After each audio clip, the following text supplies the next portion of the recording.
So on Wednesday, we'll be hosting Furkan Dugan's parents, along with various other attorneys from the National Lawyers Guild and the Center for Constitutional Rights.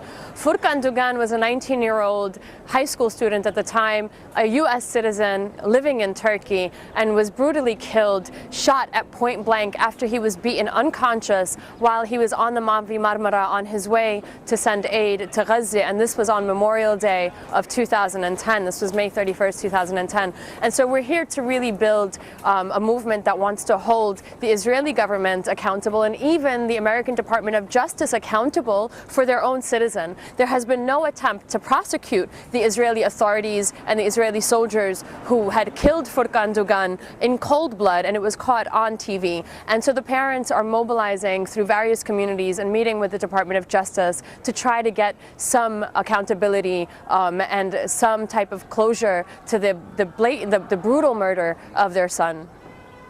Could you give a little background about why this boat was going to Gaza in the first place?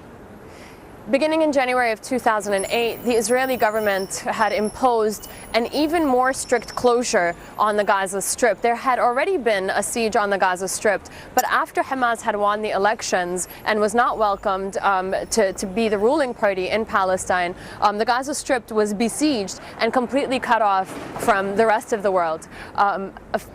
At the end of 2008, 2 days after Christmas 2008, December 27th of 2008, after the entire population of the Gaza Strip was basically starved, and it was later found out that approximately over 40 or 50% of children, Palestinian children living in the Gaza Strip, were malnourished. The Israeli government had promised only a few weeks earlier a Shoah, a bigger Holocaust, and had fulfilled that promise, massacring Palestinians in the Gaza Strip while they were imprisoned, surrounded on all sides, bombed them for 22 days straight, killed over 1,400 Palestinians in that 22-day period, without, of course, any punishment, without any ramifications. Even after that war, the Gaza Strip remained besieged.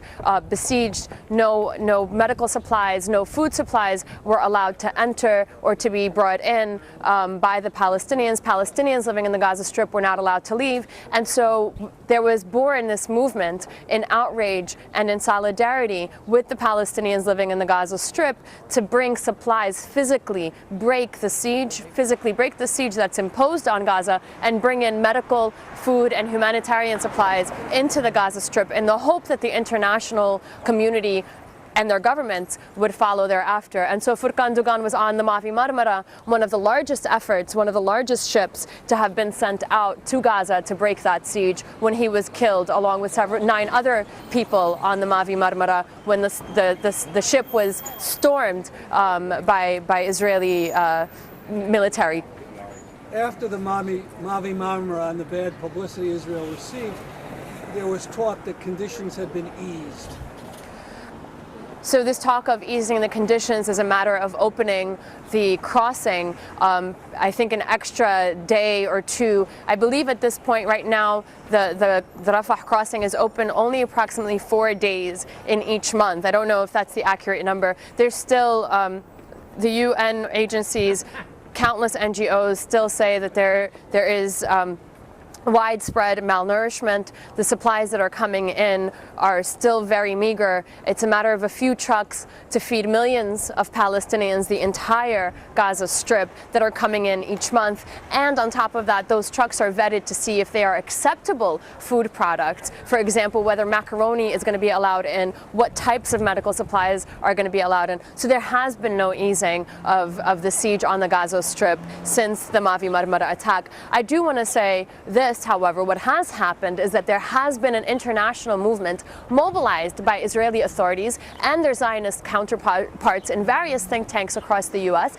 to manipulate and change international humanitarian law so that there will be no way to hold Israeli authorities accountable for both the attack on the Mavi Marmara, for the war, the massacre that they launched under the rubric, the name of Operation Cast Lead, and the siege, which is otherwise illegal under every article of soft and firm international law. And so our other concern is that the existence, the tactics, the warmongering of the Israeli state is not only affecting and murdering Palestinians and their supporters, as we saw in the Mavi Marmara, but is really reshaping international law and humanitarian law for the rest of us, and we're all going to be subject to it. Final question. Now that things have changed in Egypt to some extent, do you think there's going to be a big campaign to try to open the Rafah border? I've got to tell you, yesterday I saw the most amazing thing. 2 million people celebrating in Tahrir Square, 2 million people, all of them in unison chanting Al-Quds Rayhin Shuhada bil Malayin. To Jerusalem we're going, martyrs by the millions. So what's very clear from the Egyptian liberation movement, from this new movement, pro-democracy movement in Egypt and in Tunisia, on the night of Egypt's victory of bringing down the Mubarak presidency, Tunisians were in the street chanting the chant that had spread throughout the Arab world, but changing it to Shab yurid tahrir Palestine. The people want the freedom of Palestine.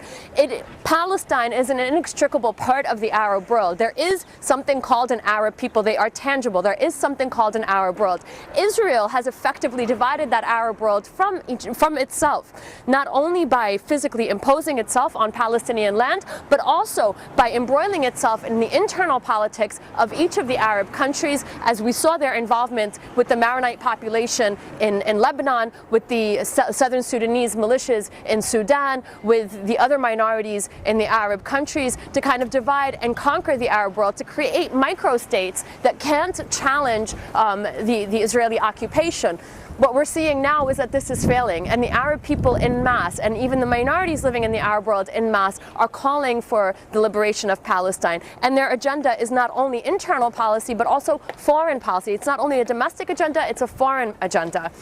Just what? Okay. Oh, okay. So what I'm trying to say is people understand, whether it's in Egypt or Tunisia or in Bahrain, that the proxy colonialism under which they have lived has been supporting Israel, and they also make the connections between the Palestinian struggle for liberation and their own struggle for liberation. And until Palestine is free, the people of the Arab world will not rest, and they will continue to feel that sense of solidarity directly and indirectly with their brothers and sisters in Palestine. Thanks, Stanley.